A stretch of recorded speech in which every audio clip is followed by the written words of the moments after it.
las fotos no son documentales necesariamente, no son parte de un registro histórico específico, pero sí son documentos de mi vida, ¿verdad? Por lo tanto, suelo repasarlas y de hecho esta exposición es precisamente eso, una revisión de archivos, ¿verdad? Donde la historia de mi vida se ha ido entrecruzando, se ha ido integrando con nuevas experiencias que a veces me atraviesan, ¿verdad? Por completo, pero que me permiten eso, me permiten poder devolverme una y otra vez, ¿verdad? Es como, mis fotos vienen a ser como un diario de mi vida, y por eso a veces, más allá del momento de la toma, ¿verdad? Está todo este proceso de transmutación, ¿verdad? Como cuando volves a un diario y haces una anotación o pegas algo, tal vez una página de hace 20 años, o reescribís otra página con ese mismo lenguaje o esa misma experiencia. Entonces, para mí es eso, es un reescribir, ¿verdad? Una y otra vez sobre cosas que pasaron tal vez hace mucho tiempo, pero que nuevamente las vuelvo a vivir o que de alguna manera en aquel espacio-tiempo pasado, de alguna manera ya yo sabía que algo iba a ocurrir, ¿verdad? Entonces cuando yo me devuelvo y repaso, yo digo, qué impresionante como ya yo sabía, ¿verdad? Que muchos años después esto iba a ocurrir. Eh, Además tengo una formación pictórica, o sea, a mí no me da miedo intervenir la imagen. No soy una fotógrafa purista, ¿verdad? Siempre he sido una fotógrafa que más que fotógrafa es una artista visual que utiliza el lenguaje de la fotografía como uno de sus lenguajes, así como uso el documento, así como uso archivos históricos. Para mí es importante eso, ¿verdad? La foto es una página de mi diario de vida.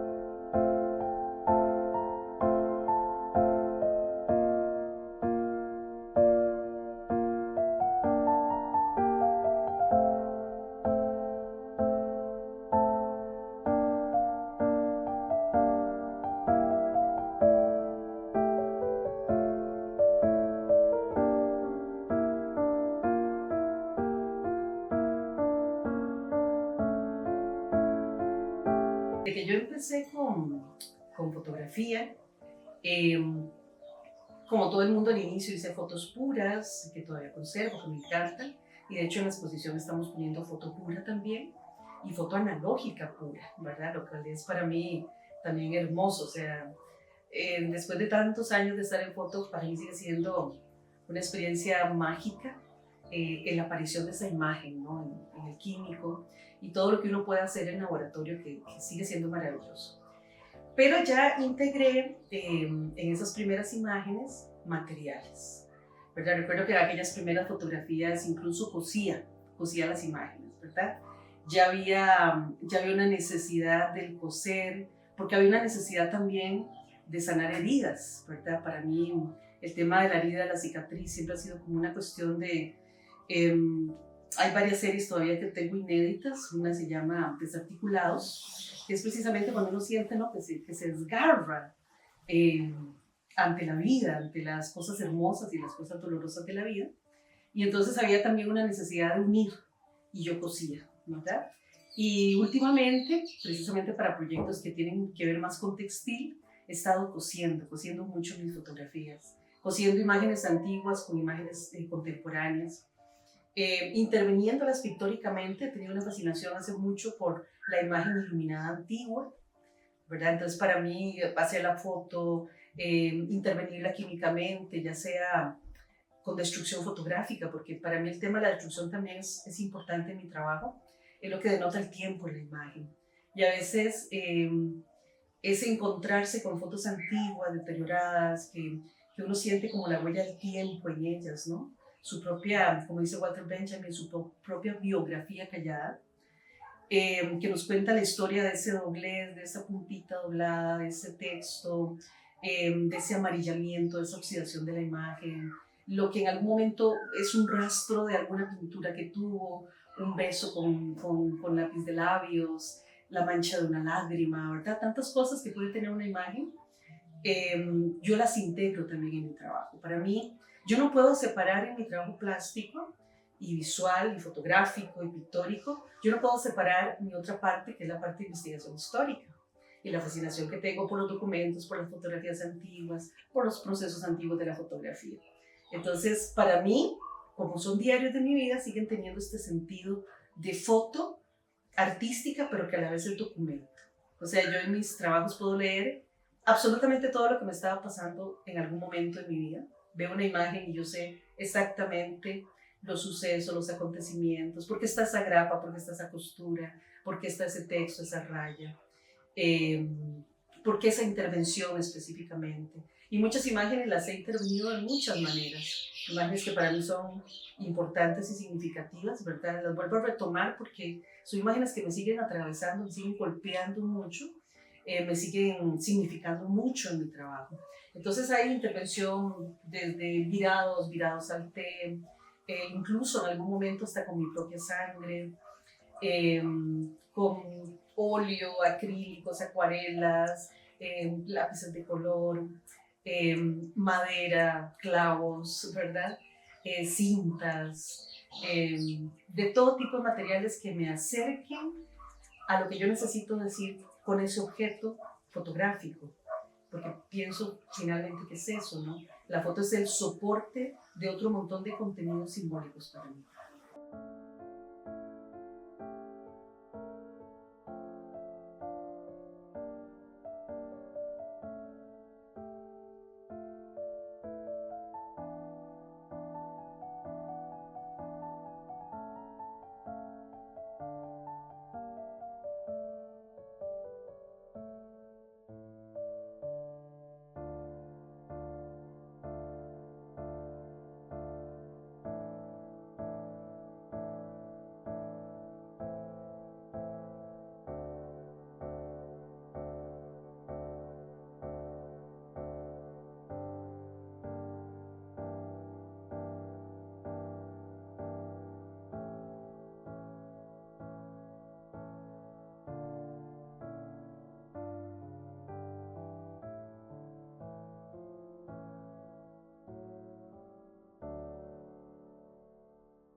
Bueno, es que la luz es todo, la luz es todo.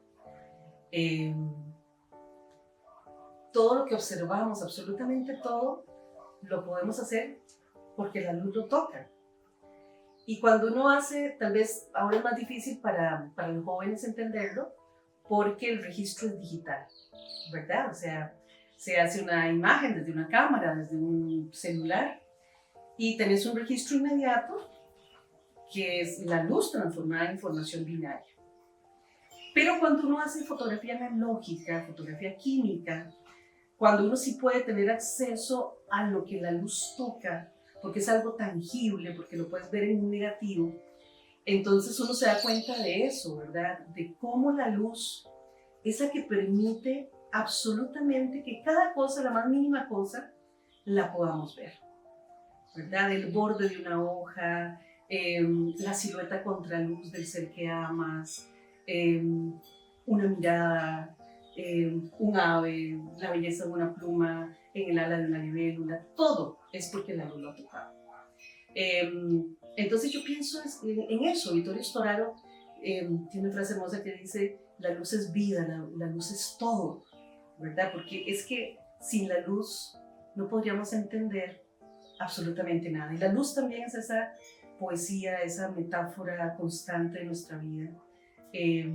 La falta de luz es sombra, es oscuridad, es miedo, es tiniebla. Pero aún en esa absoluta oscuridad, con solo que haya una pequeña fracción de luz, esa luz es capaz de llenarlo todo. En mis trabajos es esencial porque precisamente la forma en que yo he fotografiado a mis modelos siempre ha sido con ese sentido. La luz, más que simplemente evidenciar aquel cuerpo en la oscuridad, o evidenciar aquella hoja, o evidenciar lo que sea, lo toca, ¿verdad? Lo toca, lo acaricia de alguna manera, ¿verdad? Yo utilizo la cámara como una forma de acariciar, como una forma de poder percibir en la oscuridad la belleza de ese cuerpo, que a la vez es algo en lo que yo me transmuto, ¿no? A la vez es algo, por eso esa simbiosis, ¿no? No puedo entender la vida sin la capacidad que me ha permitido la fotografía de observarla. Para mí la fotografía ha sido una extensión de la mirada, ¿verdad? Ha sido una forma en que yo he podido ver más allá, simplemente de la piel, ver más allá de una textura. Me conecta como con la vida, que puede haber detrás de una roca incluso, detrás de una hoja, detrás de muchas cosas. Definitivamente la foto y la luz van de la mano para poder entender la vida.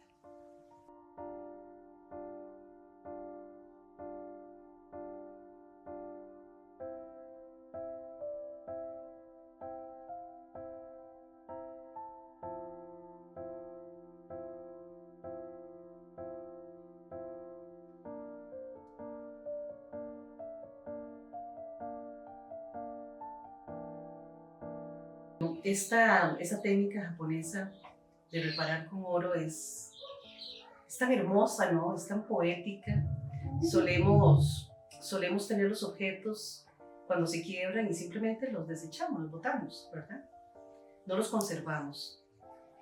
Pero para mí es tan importante cuando algo significa, ¿verdad?, mucho, poder reparar. Reparar en todo sentido, ¿verdad? Reparar desde la costura, reparar desde volver a pegar algo, volver a darle una forma. Creo que tal vez mi sueño de ser arqueóloga cuando era niña tiene mucho que ver con eso, ¿no? Encontrar algo y poderlo volver a reparar y volverle a dar una forma. Y es por lo que pasa uno, yo creo que toda la vida pasamos en ese proceso, ¿no? De sanar, de reparar, de reconstruirnos, de deconstruirnos, porque además cada vez que nos reconstruimos, nos deconstruimos de una manera totalmente diferente. Y es eso, para mí el sentido, me encantaría usar oro en mis trabajos, usamos lámina de oro, porque bueno, el oro es muy caro, pero lo hermoso es eso, ¿verdad? Es que la herida la reparas con algo que es muy valioso, ¿verdad? Aunque sea el objeto más sencillo, más simple, el acto de repararlo, que de paso ya es un acto político, ¿no? Reparar algo en una contemporaneidad en la que se nos ahoga tanto por el desecho, ¿verdad? Por los objetos que se usan y se botan, se usan y se botan. Tratar de conservar algo, repararlo y prepararlo con algo que es valioso. Que en mi caso, pues ese hilo de oro lo que representa, pues es eso, la sobrevivencia, es la vida, es cosas en las que yo creo. De pronto en la exposición puedas sentir que sí, que estoy hablando del dolor, de la pérdida, de la agonía, de la muerte incluso. Pero yo creo que no se renace sin morir muchas veces. Y yo creo que si hay algo que me di cuenta en el proceso de la revisión de estos archivos, que vienen de muchas series, de muchos momentos en mi vida, tanto en el pasado como en la contemporaneidad, es la capacidad de sanar. ¿verdad? Es que en cada obra, en cada proceso, yo creo que es una bendición también que tenemos los artistas, ¿no? Que podemos a través del arte sacar hasta las cosas más fuertes, que a veces uno siente que en ese proceso pues no lo va a lograr y poder salir adelante. Entonces, por más que en la expo se hable del dolor realmente, y la pieza final es un enorme agradecimiento, ¿no? Es darle gracias a la vida, como dicen por ahí, esta hermosa canción de esta señora Velázquez, a la vida hay que honrarla, y yo creo profundamente en eso. Pasar por esta vida simplemente viviéndola no es suficiente, a la vida hay que honrarla. Y para mí esa costura, ese reparar con algo valioso, el dolor, la herida, es honrarla.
Ok, bueno, cartografía nace de exploraciones de la piel fundamentalmente, proyectos que hice allá por el 2000, 2001, donde hacía macros de piel, macros de heridas, eh, y los comparaba con texturas de la naturaleza y cosas así, porque finalmente eh, la piel es un mapa en sí mismo, ¿verdad? Es un mapa de valles, de ríos, de montañas, de texturas, etc.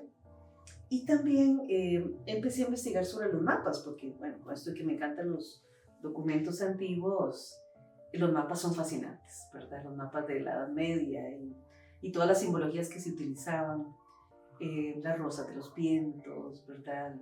Los símbolos, las narrativas, los nombres, etc. En esa parte de ese proceso de investigación encontré que había mapas sentimentales, que había mapas del corazón, que había mapas de muchos tipos. Y precisamente eso fue lo que me fascinó, ¿no? Que muchas de mis imágenes responden precisamente a eso, a mapas de la piel, a mapas de la memoria, a mapas de las emociones y de los sentimientos. Luego están los mapas internos del cuerpo, ¿verdad? Que están compuestos por todo el tema de las neuronas, de todo el mapa de las venas, del corazón, ¿verdad? Y bueno, y eso fue lo que precisamente le generó el nombre a esta exposición, fusionando dos cosas que para mí eran muy importantes. Una era las cartografías sentimentales y otra eran las cartografías del corazón, ¿verdad? Ya desde los mapas más relacionados con lo cardíaco propiamente, ¿verdad? Precisamente porque finalmente el corazón a lo largo de la historia ha sido ese elemento en el que hemos puesto, digamos, como el que tiene este lugar donde se depositan las emociones, los sueños, las alegrías, los dolores, las pérdidas, ¿verdad? Y aunque el tema de las emociones históricamente ha pasado por muchos procesos, desde los que pensaban que las emociones se guardaban en el hígado o se guardaban, ¿verdad?, en diferentes lugares del cuerpo, finalmente el corazón, y de manera universal, llega a tener una simbología muy importante en todas las culturas, una simbología de vida, de muerte, de resurrección, de dolor, de sacrificio, pero también de amor, también de pasión, también de la maternidad, ¿no? De esta cuestión de estar conectado con otro corazón también en los procesos de la maternidad. Y eso fundamentalmente, ¿verdad? Hay un aspecto que a mí me interesa mucho y que es el tema del latido, el sonido como tal. Y cómo el sonido del corazón nos conecta también con todo lo que, valga la redundancia, late, ¿verdad?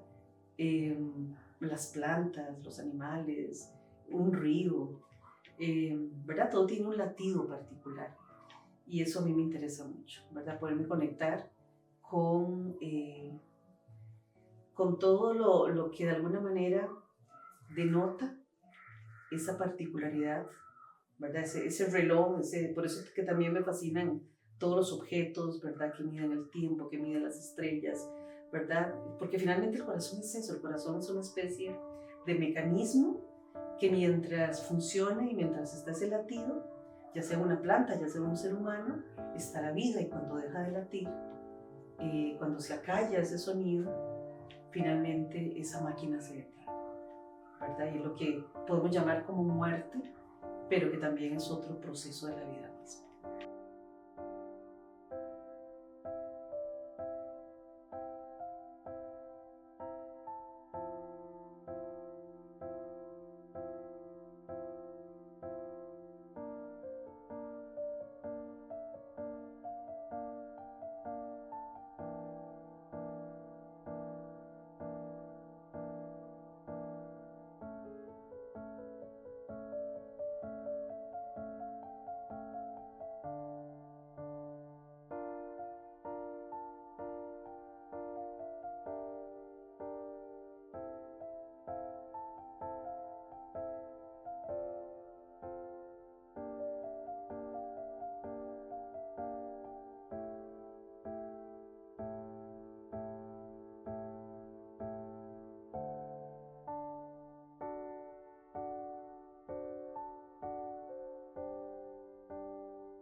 El voto es fundamental en mi trabajo, o sea, yo siento que cada imagen de alguna manera es un esboto, porque finalmente es un gracias, es una petición, eh, y además es algo que he investigado hace mucho tiempo. O sea, yo tengo una fascinación por los esbotos desde que tengo uso de razón, desde muy, muy niña, y te estoy hablando de una memoria de 5 o 4 años, cuando me llevaban a la iglesia de Cartago, cuando antes todas las vitrinas estaban alrededor de la iglesia, no había museo ni nada.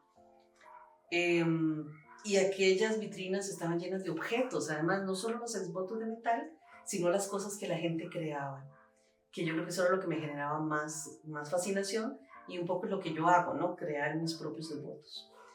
¿Y qué veía yo ahí? Pues veía pechos, piernas, brazos, torsos, pubis, cabezas, ¿verdad? Y siempre me llamaba la atención como esa fragmentación. Ya más adelante, y de hecho para mi tesis de licenciatura en Bellas Artes, hice toda una investigación alrededor de los exvotos y tratar de entender un poco más su esencia, su origen, que sí tiene un origen absolutamente profano, ¿verdad? Con todos los ritos de devoción a Asclepio y cómo la gente tallaba formas de cuerpos y se las llevaba, ¿verdad? Y cómo entonces esto se viene a la religión católica, ya desde una cuestión devocional y sigue teniendo ese proceso, ¿no? Utilizar un objeto para interceder ante, ya sea por una enfermedad, ya sea por una forma de dar gracias. Entonces, claro, cuando yo empiezo a trabajar el cuerpo, para mí el cuerpo se vuelve esa extensión también, esa cuestión intermediaria entre la vida, entre la muerte, entre el deseo, entre el agradecimiento, entre el dolor mismo, entre la cicatriz, ¿verdad? Todo se va a mezclar como parte de eso. De hecho, hay trabajos míos que solo son un objeto y ese objeto de pronto está inspirado en una estaca de un niño en Cartago que lleva esa estaca a la Virgen de los Ángeles para dar gracias. Pero en este caso es un clavo enorme que atraviesa un pequeño corazón, ¿verdad? Y en el que yo inmediatamente me identifico. Entonces, ¿qué es lo que he hecho yo con los esvotos? Es resemantizarlos desde mi propia vida, ¿verdad? Con este sentido de la fuerza que tienen los objetos en sí mismos. La fuerza que tienen los objetos, las palabras, la sangre, los mismos corazones, los objetos que implican esos esvotos, cómo son hechos, qué es lo que viene, animales, casas, ¿verdad? Y, y tienen esa capacidad, ¿verdad?, de transmutar las cosas. Entonces, eso es lo que a mí me ha fascinado. Y en algún momento, sí, he creado objetos también como parte del ritual, o sea, he creado de pronto 100 objetos para algo. Ahora he creado 100 esvotos repujados y cada esvoto tiene un nombre y un apellido. O sea, están hechos por alguien y por alguna razón. No son simplemente cosas que hago para que decoren una sala. Cada uno de los esvotos tiene un porqué. Cada uno de los esvotos obedece a una experiencia de vida, ya sea de alguien que amo o de mi propia vida. Cada esvoto está para una mascota, para un ser, para un pájaro, para seres que a mí me han conmovido en mi vida, que de pronto puede ser un pequeño pajarito, puede ser un pez, puede ser una libélula, pero que han también impactado mi vida. Entonces, claro, es esta relación, ¿verdad?, tan fuerte de lo objetual como de lo objetual y su capacidad, ¿verdad?, para transmutar el dolor y para transmutar las emociones y las peticiones y los sueños y las alegrías y los dolores de los seres humanos, independientemente de su cultura y de su religión, ¿verdad? De pronto sí hay una fuerte relación con la cultura popular. El esvoto está por toda América, por todo el Caribe, tiene formas totalmente diferentes. Y llevo muchos años investigando los esvotos del Caribe, bueno, son de esta forma, los esvotos de Brasil, bueno, son de esta manera, ¿verdad? Y uno dice, siempre hay una misma relación.